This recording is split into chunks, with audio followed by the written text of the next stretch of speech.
May adlaw na tong tanan. Did you have a hip replacement or you are planning to get a hip replacement? If you are, then you need to watch this video in order to learn about your hip precautions. Hi, I'm Nathan. I'm your occupational therapist, and my goal is to help you be more consistent with your therapy at home. Once you have a hip replacement, there are certain precautions that you need to observe in order for you to avoid hip dislocation and ensure proper healing. Usually, your doctor will tell you to observe these precautions for 6 weeks. As occupational therapists, we will remind you and practice these precautions with you. There are two approaches when you have a hip replacement. One is the anterior approach, or the approach coming from the front, and the posterior approach that is coming from the back. And in this video, we will be discussing the precautions for your posterior approach hip replacement. For a posterior approach, there are three main precautions that you need to remember. And the first one is no bending less than 90 degrees. We need to maintain 90 degrees from our trunk and our thigh. So we need to maintain that 90 degrees, but do not bend from your trunk going forward or bring that thigh or that leg up creating less than 90 degree angle here. All right. And when you sit down, try to maintain your leg that had the hip replacement straight. Reach back and sit down like this. Then slowly bring that leg up to a comfortable position. Now, when you try to get up, usually we lean forward, right? We need to lean forward. So bring that leg straight again. Push up from your chair. And then slowly bring that leg down. All right? So that is how you keep a 90-degree angle while you are going to sit down or stand up. Now, going to your bed, you need to have a leg lift in order for you to get in and out the bed. So you don't need to buy any special equipment. All you need is a belt. All right? So you're going to make a loop. Put it around the leg or the foot of the leg that had the hip replacement. Then bring that foot or that leg up towards the bed. All right?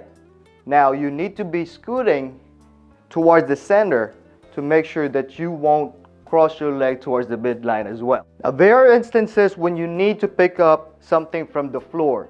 And usually what we need to do is to bend down, right? Now we will be creating that smaller angle. It will be less than 90 degrees. So when you need to pick up something from the floor, you need to observe the golfer's stance. So say for example, your hip replacement is on the right leg. What you need to do is to kick back that right leg and then slowly pick up that object from the floor, right? You're going to stand on your left leg and then kick that right leg back. So if I need to pick up this piece of paper and my hip replacement is on my left leg, I'm going to kick that left leg back and then slowly pick up that piece of paper and come up. Now, it will be safer if you have a reacher, all right? When you need to pick up something from the floor, get you that long reacher so that you don't bend too much and create that less than 90-degree angle from your trunk and your thigh or your leg. The second hip precaution, if you have a posterior approach, is not crossing your leg, okay? So not crossing your leg means if you have your hip replacement on the right, do not cross that leg on towards your left leg, like this, or even just like this, okay? Usually you will see this when you are going to put on your pants, sitting down. Usually we just cross our leg like that, and then we usually bend down to reach our toes and our foot. Please do not do that. If possible, get you the hip kit. And if you haven't seen on how to use a hip kit, just click on this video right here, okay? Now, when you are also going to the bed, usually you also have to bring that leg towards the midline. Try to avoid that. Use the leg lift.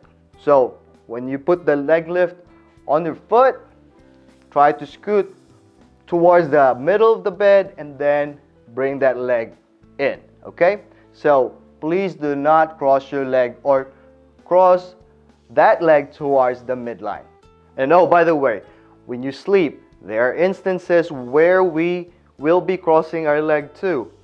Try to make sure that you don't do this even when you are sleeping. So when you are sleeping, try to put a pillow between your legs if you're sleeping on your back, right?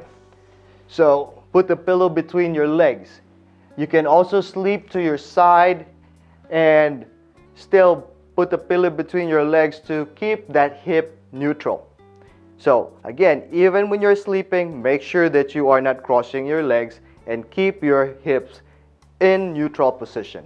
And then finally, the third precaution is do not internally rotate your leg with a hip replacement. So that means do not bring your toes and your knee inwards, okay? That will dislocate your hip as well. So do not do this right here, okay? So usually this will happen when you are walking and you are turning. So say for example, the hip replacement is on your right side and you need to turn to your right, okay? So do not plant that leg and then turn, right? You need to take a small step, all right? And then turn that way. Because if you don't and you turn, you keep that leg planted, that will internally rotate that hip and it will dislocate it, okay? So take a step and then turn, or take a step back and then turn, okay? If your hip replacement is on your left, do not keep it planted again, okay? So when you turn to the left, take a small turn and then go and move, okay? Or step back and then turn, all right? Do not internally rotate your leg, otherwise you will dislocate that hip and then you'll have a harder time in healing it. Alright, so those are your hip precautions if you have the posterior approach hip replacement. So please observe those precautions for 6 weeks or until your doctor says you can go on and go about your usual movements, okay? Now, if you have any comments, suggestions, or any questions, please type it down below in the comment section, okay?